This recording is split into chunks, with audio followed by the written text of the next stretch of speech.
дигар бора президент интихоб шуд. бисёри нафарҳо мегӯянд ки кадоми хизматкардагӣ нест занг гирифта наметавонанд ё ки загранпаспортшон наметиҳанд. ҳар як инсона худованд ақл додаи ақла истифода бурдан кори хубе. ҳар яки мо бояд саҳми худмона баҳри пешрафти ватани ин миллат бигузорем ҳамеша. доруҳои табиӣ аз ширкати шифофармо барои шумо. инчунин доруҳо барои зиёд кардани риш ва мӯи сар. инчунин доруҳо барои нест кардани простатит ва зиёд кардани қувваи мард. доруҳо барои нест кардани сангу намаки гурда. ба рақамҳои рӯи экран дар тамос бошед. инчунин нафарҳое ки мехоҳанд ҳиҷомаи бепул кунанд, шумо ҳам муроҷиат кунед. ассалому алайкум ба ҳама тамошобинони барномаҳои Сорбон Сафаров. тамошобинони азиз, ҳатман дар видео лайк монед ва то охири навора тамошо кунед. ахбороти нав пешниҳод мекунем, дар идомаи видео комментарияҳоро мехонем. муҳтарам Рустами Эмомалӣ дигар бора президент интихоб шуд. дар конгресси 8-уми Ассотсиатсияи футболи Осиёи Марказӣ дар шаҳри Душанбе бо иштироки намояндагони федератсияҳои минтақа раёсати ФИФА интихоб карда шуд. президенти Федератсияи футболи Ҷумҳурии Тоҷикистон муҳтарам Рустами Эмомалӣ дубора ба муддати 4 сол аз сари нав президент интихоб карда шуд. дар ин бора Федератсияи футболи Ҷумҳурии Тоҷикистон иттилоъ дода афзуд ки интихоботи раёсат дар шаҳри Душанбе дар конгресси 8-уми Ассотсиатсияи футболи Осиёи Марказӣ баргузор гардид. гуфта мешавад ки дар конгресси нав дар шаҳри Душанбе баргузор гардида муҳтарам Рустами Эмомалӣ аз сари нав ба муддати 4 сол президенти футбол эълон карда шуд ва гуфта мешавад ки ин тасмим барои мо ҷавонони Ҷумҳурии Тоҷикистон бениҳоят як фахри хуб мебошад. тамошобинони азиз, акнун мегзарем ба қисми хондани комментарияҳо. оиди конкурсе ки дар канали ма рафта сай камтарак сухан мекунем, шумо дастгирӣ кардана фаромӯш накунед. биёен ҳама каса нафарҳое ки ҳозир тамошо кардесен ай аксия ябори дигар билет бихарен беҳад хуб мешавад. чӣ хеле ки медонед дар канали ма конкурс рафтесай. ҳамагӣ 75 дона приз дора. аксия барои шумо ба 1000 рубл 15 дона билет, ба 2000 рубл 30 дона билетон метиҳем. ин охирон бор аксия дар канали ма ва дар конкурси ма мебошад. номерои ватсапе ки дар рӯи экран дидесен, дар ҳамин номерои ватсап картаи Сбербанк ҳам ҳастай. карта ба номи Мунис меброяд. сумта да карта мепартои чек тарӯӣ мекунид, соҳиби билет мешавед. як нафаре ки аз ҳамада билети бисёр мехара, соҳиби 015 мешавад. ба ҳамин хотир гӯед ҳама каса ҳаракат кунен, як дастгирӣ дигар кунен, мо тезтар финала аниқ мекунем. зафар нависондай: ассалому алайкум ака, дар вақти бозӣ ман дар эфир набошам, чӣ хел мешавад? ман дар ҷои корам, антенна нест. раҳмат барои ҳамаи заҳматҳои кашидагӣ ва хабарҳои хуб. худовандо ҳамеша тану сиҳат умедвор ҳастем. миннатдор барои суханҳои хуб ва миннатдорам аз касое ки дар конкурси ма иштирок мекунанд.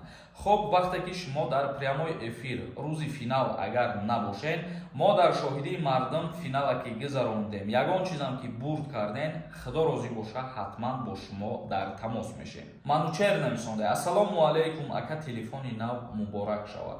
чандин нафарҳо дар комментарияҳо оиди ҳамин телефони дасти ман нависондиянд, суханҳои хуб нависондиянд ва баъзеш приколам нависондай. раҳмат неки барои табрикотон.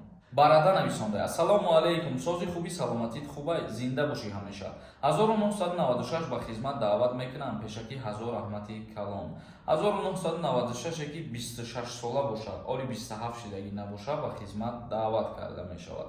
шарипов нависонда: ассалому алайкум, илтимос ҷавоб де. ман паспорти российский дорам, 37 сола ҳастам. тоҷикистон равам, дар аэропорт ягон гап намешавад, ма намегардонам, намегардонанд, ягон мушкилӣ намешавад. агар ки ягон қонуншиканӣ накарда бошӣ, худат ягон мушкилӣ надошта бошӣ, ҳеҷ кас корот надорад. як каси дигар нависонда: ассалому алайкум, ҳама каса созен хубен, ака дар шаҳри Хуҷанд аблава ҳаст ё ин ки тамом шид, илтимос ҷавоб диҳед. оиди ба нақшаи даъваткунӣ ба хизмати ҳарбӣ анҷом ёфтан ё ки наёфтанаш ма дина видео кардам, ҳама иҷора дар бораш гап задагиам. хуҷанд оли нақшаша ба анҷом расидагӣ нестай 43% нав иҷро шудагӣ. Обидов нависонда: ассалому алайкум, акаи Сорбон меган кадоме хизмат накарда боша, ба Москва омада наметона, оиди ҳами камтар гап занен, пешакӣ раҳмат. Бисёри нафарҳо мегӯянд ки кадоми хизмат кардагӣ нест, зан гирифта наметонанд ё ки загранпаспортшон наметиҳанд.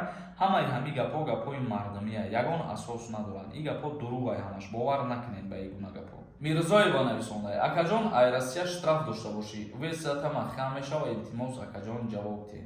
Шаҳрванди хориҷӣ дар Россия агар дар 1 сол зиёда ай 3 та штраф кунад пайҳам, баъд метавонанд ки визаша маҳкам кунанд. Танҳо Торик нависонда: ассалому алайкум, ака ҳами саволи мада ҷавоб диҳ. Ма 27 будуром зан надорам, хизмат мебарам, пешакӣ раҳмат. 4 бора менависам, ҷавобша наметиҳем. Ман мумкин 100 бора дар ҳамин мавзӯъ ҷавоб дода бошам. Аз сабабе ки видеоро хуб тамошо намекунед, баъд мегӯянд ки ба саволҳои мо ҷавоб намегардонӣ. Дар ҳолате ки 27 сола мешавӣ, зан дорӣ ё ки зан надорӣ, тира ба хизмат даъват намекунам. Нуралиев М нависонда: боши акаи Сорбон қатъитем.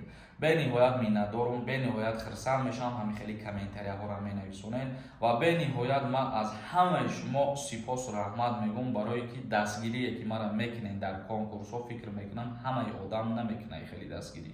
Вализода нависонда: ассалому алайкум, ака мегӯям ҳами аблава то чанд солае. мутобиқи қонунгузории ҷумҳурии Тоҷикистон дар бораи даъваткунӣ ба хизмати ҳарбӣ сину соли даъваткунӣ аз 18 то 27 солагӣ муқаррар шудагӣ. Абдуллоҳи Ансорӣ нависонда: ҳиҷомаи бепул дар куҷо бошад? Рекламаи шифофармо дар видеоҳои мо ҳастаед, дар ҳамун рақамҳо занг мезанед, ҳиҷомаи бепул мекунанд дар Москва. Мюзик Тиҷей нависонда: финал кай мешава ака? Финал вобаста аз шумоед. Ман ба ҳамин хотир мегӯям ки биёед ҳама каса як ҳаракати дигар кунед, бидроед билет бихаред. ҳозир ман тез финал аниқ мекунам. Принс Тиҷей нависонда: ассалому алайкум, ака як савол буд. Через ЗАГС дар чанд вақт венжера мегирӣ? Агар зани тоҷик боша ва оташ гражданин боша, ҳамсар ва худат обши дар муддати чанд вақт гирифта метавонем? Илтимос ответ бидед. Агар падари ҳамсари ту гражданини Россия боша, аввал ҳамсарат мегира ва баъд через ҳамсарат ту мегирӣ. Яку як бора ҳар дутон гирифта наметонем. Бобо нависонда: абача ки дармон кар, худат юристӣ, масъалара бин, худат ҳамин одама тавсия додӣ. Оиди регистратсия кардан дар Москва ва Московский област дар назар дора.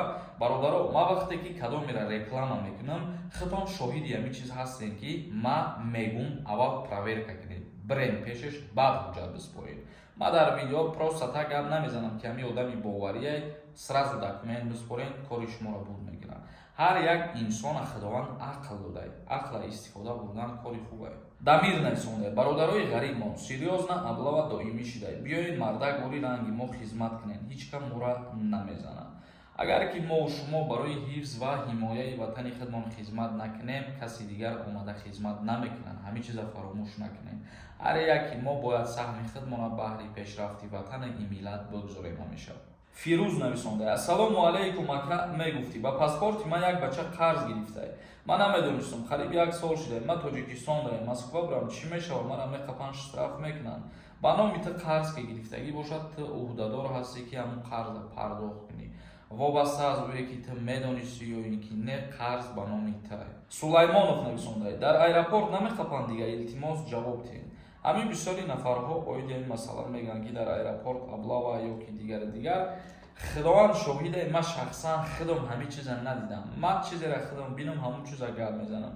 мисол инами як ҳафта пеш ман сафар карда будам ба дигар давлат, хитон медонем барои табобат. мо озодона гузаштем, рафтем. қатъи мо чандин мусофирҳои дигар буданд, ҳеҷ каса ҳеҷ напурсиданд. хай мумкин баъзе ҳолатҳое боша ки дигар одамҳо дида бошанд, лекин ман айноми худам гап мезанам, танҳо ман надидам ҳамин чиза нестае. тамошобинони азиз, видеоро ҷамъбаст мекунем. То наворҳои оянда, худованд ҳамаи мо шуморо нигаҳбон бошад.